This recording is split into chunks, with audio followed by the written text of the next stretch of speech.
DNA টেস্টের ফলাফল না আসায় অভিভাবকদের ক্ষোভ, মাইলস্টোনে প্রবেশে বাধা, বিমান চলার শব্দে এখনো আতঙ্কে শিক্ষার্থীরা। নিচতলায় ক্লাস এখানে তো উড়ে যাইতে মনে হয় অনেকেরই মনে হয় যে যদি ভেঙে পড়ে। এখন এটা জাতীয় বার্ন ইনস্টিটিউটে আহতদের চিকিৎসায় কাজ করছে সিঙ্গাপুরের বিশেষজ্ঞ দল। সকালে যোগ দিয়েছেন ভারতীয় চিকিৎসকরা।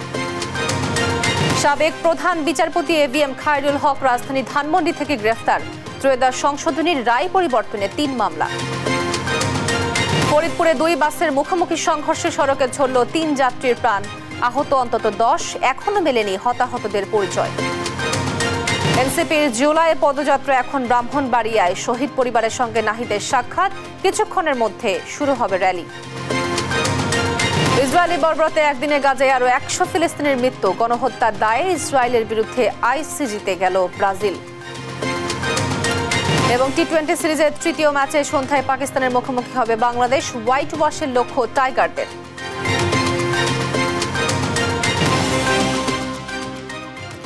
দেখছিলেন শিরোনাম সংবাদ দুপুরে, আপনাদের সঙ্গে আছি আমি তোয়া আফরোজ। এবার বিস্তারিত। দর্শক, মাইলস্টোন স্কুল অ্যান্ড কলেজের সবশেষ পরিস্থিতি জানাতে আমাদের সাথে সরাসরি যুক্ত হচ্ছেন সহকর্মী এম এ আজিম। বিক্ষুব্ধ অভিভাবকরা কলেজ থেকে বের হয়েছেন কিনা এবং শিক্ষার্থীদের ঘোষিত শান্তি মিছিলের বিষয়ে কি জানতে পেরেছেন, জানাবেন বিস্তারিত। গতকালকে থেকে কিন্তু আমরা দেখেছি যে বিদ্যালয়ের যে প্রধান ফটক সেটি কিন্তু বন্ধ রাখা হচ্ছে এবং কাউকেই ভিতরে ঢুকতে দেওয়া হচ্ছে না। আজকে সকালে আমরা দেখেছি যে 2য় শ্রেণীর শিক্ষার্থী মরিয়মের মা তিনি এখানে আসেন এবং তিনি অনেকটা অসুস্থ অবস্থায় তিনি আসেন। তার সন্তানকে তিনি কোথাও খুঁজে পাচ্ছিলেন না। তিনি কিন্তু এখানে এসে তার সন্তানের শেষ স্মৃতি চিহ্নটুকু দেখার জন্য তিনি তার আকুতি জানান। এখানে তিনি কান্নায় ভেঙে পড়েন এবং পরবর্তীতে এখানে যে অন্যান্য যে ক্ষতিগ্রস্ত বা আহতদের স্বজনরা যারা ছিলেন তারা সবাই আসলে এখানে ক্ষুব্ধ হয়ে ওঠেন। পরবর্তীতে এক প্রকারে পুলিশ এসে কিন্তু সেই বিদ্যালয়ের গেটটি খুলে দেয় এবং তাদেরকে ভিতরে ঢুকতে দেয় এবং তারা ভিতরে যাওয়ার পর তারা আসলে শিক্ষকদের সাথে কথা বলেছে কিনা বা তাদের সাথে কি কথা হয়েছে সেটি আমরা এখন পর্যন্ত জানতে পারিনি, কারণ তারা এখনো বিদ্যালয়ের ভিতরেই রয়েছেন। এবং এর বাইরে যদি আমি আজকের এখানকার পরিবেশ আপনাদেরকে বলতে চাই, সেক্ষেত্রে কিন্তু এখানে এখনো আমরা দেখতে পাচ্ছি যে বিদ্যালয়ের বেশ কয়েকজন শিক্ষক সহ ডিরেক্টর ভিতরে রয়েছেন, তারা প্রবেশ করেছেন। পুলিশের কয়েকটি গাড়ি আমরা দেখেছি ভিতরে প্রবেশ করেছে এবং আমরা জানি যে একটি 6 সদস্যের একটি তদন্ত কমিটি গঠন করা হয়েছে এবং তারা কিন্তু গতকালকে জানিয়েছিলেন যে 3 জন শিক্ষক সহ 3 জন শিক্ষার্থী সহ 2 জন শিক্ষক অভিভাবক আসলে নিখোঁজ রয়েছেন এখনো। এবং এই যে বিষয়টি এবং তাদের আসলে ডিএনএ স্যাম্পল নেওয়া হয়েছে, কিন্তু সেটি আসলে এখনো লাশ শনাক্তে বা সেটি আসলে এখনো শেষ হয়নি কার্যক্রম, সেটি নিয়ে কিন্তু আসলে অভিভাবকরা ক্ষোভ প্রকাশ করেছেন। তারা বলেছেন যে এই যে বিষয়টি এটিকে আসলে খুব গুরুত্ব সহকারে দেখা উচিত ছিল এবং সেটিকে আসলে গুরুত্ব না দিয়ে তারা আসলে সময় ক্ষেপণ করছেন। এটি আসলে তাদের আরেকটি ক্ষোভের কারণ বলে আমাদেরকে জানিয়েছেন। এর বাইরে যদি আপনাদেরকে বলতে চাই যে আজকে কিন্তু এখানে একটি আন্দোলন শান্তিপূর্ণ মিছিল হওয়ার কথা ছিল, যেটি শিক্ষার্থীরা কিন্তু বিমান বিধ্বস্তের ঘটনার পরের দিন যে 6 দফা দাবি দিয়ে পেশ করেছিলেন, সেই 6 দফার বাস্তবায়নের যে দাবি, সেই বাস্তবায়নের দাবিতে কিন্তু আজকে এখানে শান্তিপূর্ণ একটি মিছিল হওয়ার কথা রয়েছে। তবে সেটি কিন্তু সকাল 10টায় তাদের সেই কর্মসূচি থাকলেও আমরা দেখেছি যে এখানে কোনো শিক্ষার্থীরা জড়ো হয়নি বা এখানে কোনো ধরনের কোনো কার্যক্রম তারা করেননি। কয়েকজন শিক্ষার্থী যারা আসছেন তারা কিন্তু আসলে এই যে প্রতিষ্ঠানে, এই প্রতিষ্ঠানে আসলে প্রতিষ্ঠানের শিক্ষার্থী এবং তারা আসলে বিষয়টিকে দেখার জন্য আসছেন বা তাদের যে সহপাঠী হারিয়ে গিয়েছে সেই শোক থেকে কিন্তু তারা এখানে এসেছেন। এবং এখানে এখন যে অবস্থা, এখনো কিন্তু এখানে অনেক স্বজন এখানে রয়েছেন, অনেকে এখানে উৎসুক জনতাও রয়েছেন এবং তবে উৎসুক জনতার ভিড় কিন্তু গত যে 2 দিনের থেকে অনেকটাই কমে এসেছে এবং সেই জায়গা থেকে বলা চলে যে এখন কিন্তু অনেকটা স্বাভাবিক পরিস্থিতি এখানে ফিরে আসছে। তবে এখনো যেহেতু বেশ কয়েকজনের লাশ শনাক্ত করা সম্ভব হয়নি এবং বেশ কয়েকটি পরিবার কিন্তু তাদের স্বজনদের ফিরে পায়নি, সেক্ষেত্রে তাদের একটি আহাজারি রয়েছে এবং সেই আহাজারির কারণে কিন্তু আমরা দেখেছি যে এখানে কিন্তু তারা আজকেও এসেছিলেন এবং তারা আসছেন এবং যেহেতু রোববার থেকে আংশিকভাবে ক্লাস চালুর একটি ঘোষণা এসেছে, সেক্ষেত্রে আমরা শিক্ষার্থীদের সাথে কথা বলেছিলাম। তারা যেটি বলছেন, তারা এখনো মানসিকভাবে আসলে ক্লাসে ফিরে যাওয়ার জন্য আসলে প্রস্তুত নয় এবং তারা একটি ভীতির মধ্যে রয়েছেন। তো তুহা, এই ছিল আমার কাছে মাইলস্টোন স্কুলের সামনে থেকে সবশেষ। আজিম, আপনাকে ধন্যবাদ। দর্শক, মাইলস্টোন এলাকা থেকে আমাদের সাথে যুক্ত ছিলেন আমাদের সহকর্মী এম এ আজিম, জানাচ্ছিলেন সেখানকার সর্বশেষ পরিস্থিতি। মাইলস্টোন ট্র্যাজেডিতে নিহতদের স্মরণে এবং আহতদের সুস্থতা কামনায় মোমবাতি প্রজ্বলন করে মিছিল করেছে মাইলস্টোনের শিক্ষার্থীরা। বুধবার সন্ধ্যায় উত্তরা মাইলস্টোন কলেজের মূল ফটকের সামনে থেকে মোমবাতি জ্বালিয়ে দিয়াবাড়ি মোড় পর্যন্ত শান্তিপূর্ণ মিছিল করেন তারা। এ সময় শিক্ষার্থীদের কণ্ঠে ছিল বিভিন্ন স্লোগান। এর আগে কলেজের সামনে থেকে ভিড় কমাতে দেখতে আসা দর্শনার্থীদের সরিয়ে দেয় তারা। ৬ দফা দাবি বাস্তবায়নে বৃহস্পতিবার সকাল 10টায় উত্তরা দিয়াবাড়ি গোল চত্বরে শান্তি মিছিল করবে মাইলস্টোনের শিক্ষার্থীরা।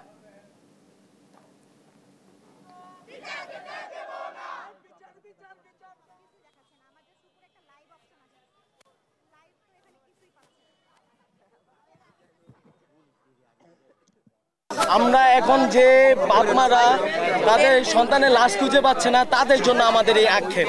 আর আজকে যে এই ছোটখাটো কর্মসূচি শুধুমাত্র আমাদের এই ছোট ভাই বোন যারা মারা গেছে তাদেরকে উপলব্ধ করে। উত্তরার মাইলস্টোন কলেজে বিমান বিধ্বস্তের ঘটনায় আহত হয়ে জাতীয় বার্ন ইনস্টিটিউটে ভর্তি ৪৫ জনের মধ্যে ৯ জনের অবস্থা সংকটাপন্ন বলে জানিয়েছেন পরিচালক। এদিকে সিঙ্গাপুরের চিকিৎসকদের পর দগ্ধদের চিকিৎসা সেবা দিতে সকালে বার্ন ইনস্টিটিউটে এসেছে ৩ সদস্যের ভারতীয় বিশেষ মেডিকেল টিম। বুধবার সন্ধ্যায় ঢাকায় পৌঁছায় তারা। এর আগে বুধবার দগ্ধদের অবস্থা পর্যবেক্ষণ ইনস্টিটিউটের চিকিৎসকদের সঙ্গে বৈঠক করে সিঙ্গাপুরের ১০ সদস্যের বিশেষজ্ঞ দল। বর্তমানে মাইলস্টোনে যুদ্ধ বিমান বিধ্বস্ত হয়ে আহত ও দগ্ধ ৫৭ জন রাজধানীর ৯টি হাসপাতালে চিকিৎসা নিচ্ছেন। তাদের মধ্যে আশঙ্কাজনক অবস্থায় আইসিইউতে আছেন অন্তত ১৫ জন। এই দুর্ঘটনায় ৩২ জন নিহত এবং আহত ১৬৪ জন আহত হয়। নতুন করে হাসপাতালে ভর্তি হয় ১ জন এবং আহত ১৩ জন হাসপাতাল থেকে রিলিজ পেয়েছেন।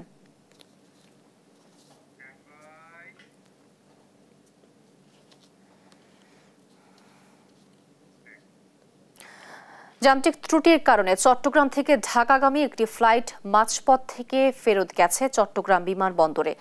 বৃহস্পতিবার সকাল ৮টার দিকে ঢাকাগামী ফ্লাইট বিজি 148 চট্টগ্রামের শাহ আমানত বিমানবন্দর থেকে উড্ডয়নের পর যান্ত্রিক ত্রুটির কারণে চট্টগ্রাম ফেরত গেছে, তবে কোনো ধরনের হতাহতের ঘটনা ঘটেনি। ফ্লাইটটি দুবাই থেকে চট্টগ্রাম হয়ে ঢাকায় আসার কথা ছিল। ফ্লাইটটি যাত্রী সংখ্যা ২৮৭ জন। সবাইকে নিয়ে বিমানটি চট্টগ্রামে নিরাপদে অবতরণ করে।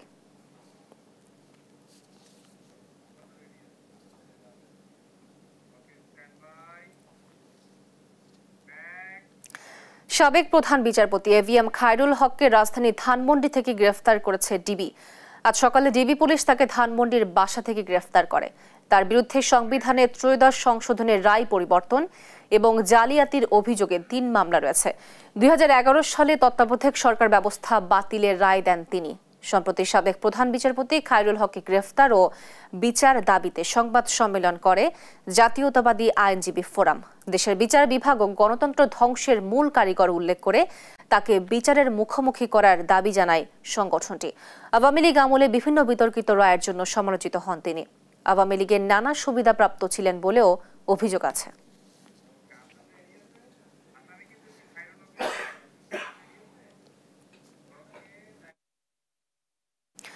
দর্শক, এভিএম খায়রুল হককে রাজধানীর ধানমন্ডি থেকে গ্রেফতার করেছে ডিবি। এ বিষয়ে আমরা বিস্তারিত জানতে সরাসরি যুক্ত হব সহকর্মী হাসান আল মাহমুদের সাথে। হাসান, খায়রুল হককে নিয়ে পরবর্তী পদক্ষেপের বিষয়ে কিছু জানতে পেরেছেন কিনা জানাবেন আমাদেরকে। আপনাকে ধন্যবাদ। আমরা এই মুহূর্তে আছি ডিবি কার্যালয়ের সামনে। সেখানে ৯টার দিকে তাকে নিয়ে আসা হয়েছে। তবে এখন পর্যন্ত তাকে আসলে কোন মামলায় কিভাবে গ্রেপ্তার দেখানো হবে কিংবা কোন কোর্টে তোলা হবে সেটি কিন্তু এখন পর্যন্ত নিশ্চিত করে কেউ বলতে পারেননি। তবে এখন পর্যন্ত তার নামে ৩টি মামলা হয়েছে বলে প্রাথমিকভাবে জানা গিয়েছে। এর মধ্যে শাহবাগ থানায় ২টি এবং নারায়ণগঞ্জের ফতুল্লা থানায় একটি মামলা রয়েছে এবং প্রত্যেকটা মামলাতেই কিন্তু তাকে প্রধান আসামি করে মামলাটি করা হয়েছিল। সেখানে অভিযোগ করা হয়েছে যে 2011 সালের তত্ত্বাবধায়ক সরকার ব্যবস্থা বাতিল করার যে মামলার রায় দিয়েছিলেন তিনি, সেই মামলার প্রাথমিক পর্যায়ে রায়কে টেম্পারিং করে চূড়ান্ত রায় দিয়েছেন, এমনটাই কিন্তু অভিযোগ করা হয়েছে। এবং সেখানে ঢাকা আইনজীবী সমিতির একজন সভাপতি তিনি কিন্তু সেই মামলাটি করেছিলেন শাহবাগ থানায়। একই সাথে আরও যে 2টি মামলা হয়েছে সেটিও কিন্তু প্রায় একই রকমের অভিযোগ করা হয়েছে, যেখানে তিনি জালিয়াতির মাধ্যমে তার যে মামলার রায় সেগুলোকে বাতিল করেছেন। একই সাথে তার ব্যাপারে কিন্তু আরও বেশ কিছু অভিযোগ রয়েছে। তিনি তার ক্ষমতার অপব্যবহার করেছেন, তার চাকরিতে অবস্থানকালে বেশ কিছু মানুষের চাকরিচ্যুত করেছেন, এমনটাও কিন্তু অভিযোগ রয়েছে। এবং সেসব অভিযোগের প্রেক্ষিতে কিন্তু তার নামে মামলা হয়েছে এবং আজকে তাকে ডিবি পুলিশ তাকে গ্রেপ্তার করেছে এবং এখানে নিয়ে এসেছেন। তবে এখন পর্যন্ত তার নামে কি মামলা, কোন মামলায় তাকে গ্রেপ্তার দেখানো হবে সে ব্যাপারে কিন্তু কোনো স্পষ্ট বক্তব্য এখনও ডিবি পুলিশের পক্ষ থেকে দেওয়া হয়নি। তবে কিছুক্ষণ পরেই তারা ব্রিফ করবেন বলে আমরা জানতে পেরেছি। সেই ব্রিফে হয়তো আমরা বিস্তারিত আপনাকে জানাতে পারবো। তবে এখন পর্যন্ত তিনি ডিবি কার্যালয়ে আছেন, সেটি কিন্তু এখন পর্যন্ত বলা যায়। এর বাইরে আর কোনো আপডেট আমরা আসলে পরবর্তীতে আপনাকে জানাতে পারবো। তো এই ছিল আমার কাছে এখান থেকে সবশেষ অবস্থা। তো হাসান, আপনাকে ধন্যবাদ। দর্শক, এবিএম খায়রুল হকের রাজধানী ধানমন্ডি থেকে গ্রেফতার করেছে ডিবি। এই বিষয়ে বিস্তারিত জানাচ্ছিলেন আমাদের সহকর্মী হাসান আল মাহমুদ। দেশে গণতন্ত্র হত্যা এবং শেখ হাসিনাকে ফ্যাসিস্ট বানানোর মেইন আর্কিটেক্ট হলেন খায়রুল হক। তার দৃষ্টান্তমূলক শাস্তি হওয়া উচিত, যাতে ভবিষ্যতে নতুন কোনো খায়রুল হকের জন্ম না হয়, এমন দাবি জানিয়েছেন বিএনপির আইন সম্পাদক ব্যারিস্টার কায়সার কামাল। বৃহস্পতিবার সকালে সাংবাদিকদের এই কথা জানান তিনি।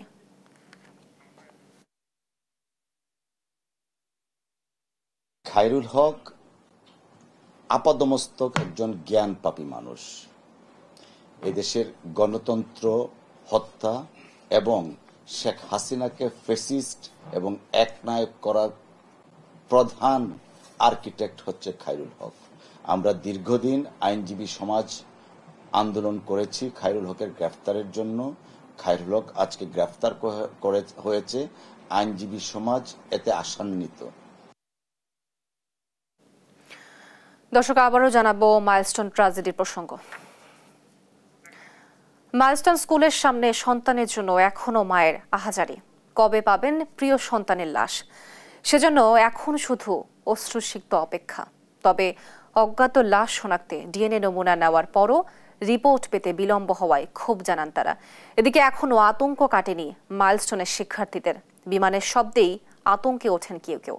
এমন পরিস্থিতিতে দাবি উঠেছে বিদ্যালয়টি নিরাপদ স্থানে সরিয়ে নেওয়ার। এম এ আজিমের রিপোর্টে দেখুন বিস্তারিত। 3 দিনেও সন্তানের সন্ধান না পাওয়ায় মাইলস্টোন স্কুলের গেটে এই আহাজারি বিমান বিধ্বস্তের ঘটনায় নিখোঁজ উম্মে আফিয়া মরিয়মের মায়ের। ঘটনাস্থলে গিয়ে মেয়ের স্মৃতিচিহ্নটুকু আরেকবার দেখার জোরাকতি তার। তবে ঢুকতে না দেয়ায় ক্ষুব্ধ হয়ে ওঠে সবাই। উত্তপ্ত পরিস্থিতিতে নিখোঁজ মরিয়মের স্বজনদের বিদ্যালয়টিতে ঢুকতে দেয় পুলিশ। আমি প্রতিদিন আসবো, আমাকে প্রতিদিন ঢুকতে দিতে হবে, কে আটকাবে আমাকে? অজ্ঞাত লাশ শনাক্তে ডিএনএ নমুনা নেয়ার পরেও রিপোর্ট নিয়ে বিলম্বকে গাফিলতি হিসেবে দেখছেন তারা। রিপোর্ট আসছে নাকি এক সপ্তাহ লাগে? এক সপ্তাহে মা কি করবে? কোন নিউজ চ্যানেলকে আপনারা বলবেন যে একটা সপ্তাহে এই মা কি করবে? আসছে শিক্ষার্থীরাও। ঘোষণা এসেছে রোববার থেকে ক্লাস শুরুর। তবে মানসিক অবস্থা ঠিক হওয়ার আগেই ক্লাসে ফেরা সম্ভব না বলছে তারা। আগে যে বিমান দেখলে আনন্দ লাগতো, তার শব্দ এখন শুধুই আতঙ্কের তাদের জন্য। একটা বিমান দুর্ঘটনার পরে আমাদের স্কুলে তারপরে আমার একটু একটু ভয় লাগতে শুরু করছে।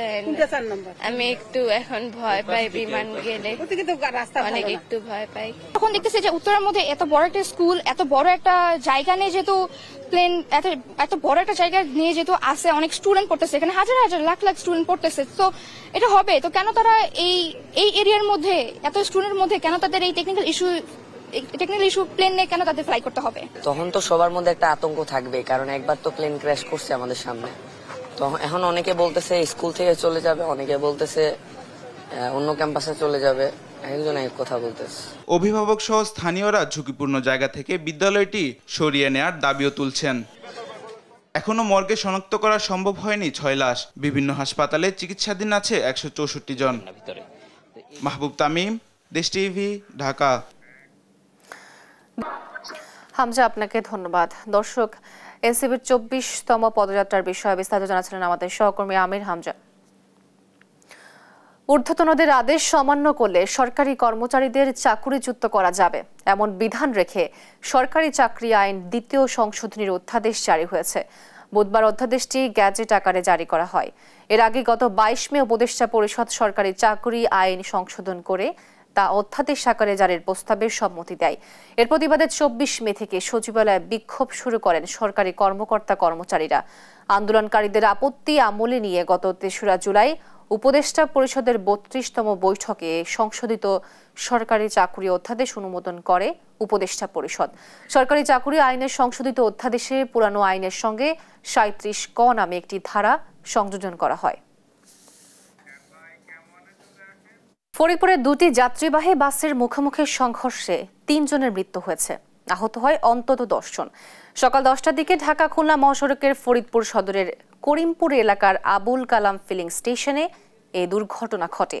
করিমপুর হাইওয়ে পুলিশ জানায়, চুয়াডাঙ্গা থেকে ঢাকাগামী রয়্যাল এক্সপ্রেস বাস ও ফরিদপুর থেকে মাগুরাগামী রিক এন্টারপ্রাইজ বাসের মুখোমুখি সংঘর্ষে ৩ জন নিহত এবং ৮ থেকে ১০ জন আহত হয়। আহতদের হাসপাতালে পাঠানো হয়েছে, তবে তাৎক্ষণিকভাবে তাদের পরিচয় জানাতে পারেনি পুলিশ। মহাসড়কে বর্তমান যান চলাচল স্বাভাবিক রয়েছে।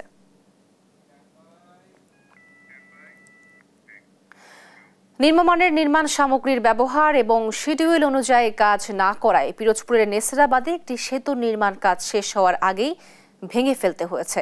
উপজেলার পূর্ব জলাবাড়ি ইউনিয়নের ভাদুরা খালের ওপর নির্মিত সেতুটি ভেঙে ফেলেছে স্থানীয় সরকার প্রকৌশলী বিভাগ। তবে সংস্থাটি কাজ শুরুর আগেই মঙ্গলবার দুপুরে হঠাৎ করে ধসে পড়ে বৃষ্টি। সহকর্মী জালিশ মাহমুদের পাঠানো তথ্য ছবিতে জানাচ্ছেন ফারজানা আফরোজ টুম্পা। পিরোজপুরের নেছারাবাদ উপজেলার পূর্ব জলাবাড়ি খ্রিস্টানপাড়া থেকে মাদ্রা বাজার সড়কে নির্মাণাধীন সেতুর এই করুণ পরিণতি। নির্মাণ কাজ পুরোপুরি শেষ হওয়ার আগেই হঠাৎ ধসে পড়ে ব্রিজটি।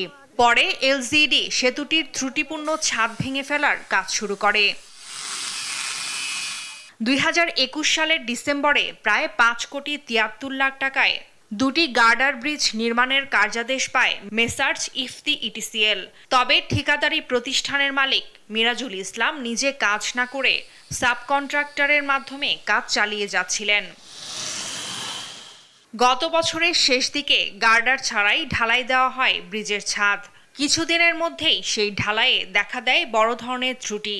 স্থানীয়দের আপত্তিতে এলজিডি তদন্ত করে ভাঙার সিদ্ধান্ত নেয়। এখন তো এরা ভাঙতে আসছে, কিন্তু এর আগে ডাব্বি গেছে, স্ল্যাব এক সাইড দিয়ে ডাব্বি গেছে। এটা দাব যে আরো প্রায় ৭-৮ মাস আগে, এই কালকের পড়ে যাওয়ার পর থেকে সবাই জানছে যে ব্রিজ বানাইছে, বানাইয়ে লোক ওরা মাত্র কোনো লাইন নেই, আগেই ভাঙ্গে পড়ছে। তা দেখি অনেকদিন ধরে ঝুঁকিপূর্ণ অবস্থায় আছে। আর আপনার এই ব্রিজটা গতকাল কাজ করে কাজ অবস্থায় ভেঙে পড়ছে। পোলাপান কোনো স্কুলে যাওয়া আসা করতে না, আমাদের একটা বাজার আমরা সকাল বিকাল ডেলি আমার ২-৩ বার আসা যাওয়া পরে, কিন্তু আমরা চলাচল করতে পারতেছি না। মূল ঠিকাদারকে পাওয়া না যাওয়ায় কাজ বাস্তবায়নে অসুবিধা হচ্ছে বলে জানান উপজেলা প্রকৌশলী।